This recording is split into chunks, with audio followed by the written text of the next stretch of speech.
కర్నూలులో high court bench ఏర్పాటు చేయాలని చెప్పేసి ఈరోజు రేపు మర్నాడు 8, 9, 10వ తారీఖు మనం పెద్ద ఉమ్మడి కర్నూలు జిల్లా మొత్తం వ్యాప్తంగా న్యాయవాదులందరూ తమ కోర్టుల విధులను బహిష్కరించి మరి నిరసన వ్యక్తం చేస్తున్నారు.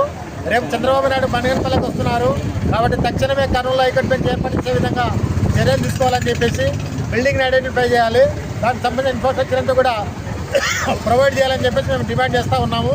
తక్షణమే జీవో రిలీజ్ చేయాలి. అదేవిధంగా జూనియర్ న్యాయవాదులకు 10,000 స్టైఫండ్ ఇవ్వాలి. అదేవిధంగా ఈ ఆంధ్రప్రదేశ్లో అడ్వకేట్ ప్రొటెక్షన్ యాక్ట్ కూడా బిల్ ప్రొడ్యూస్ చేసి అసెంబ్లీలో ఆమోదింపజేసి మనం ఇంప్లిమెంట్ చేసే విధంగా చర్యలు తీసుకోవాలని చెప్పేసి మేము డిమాండ్ చేస్తూ ఉన్నాము.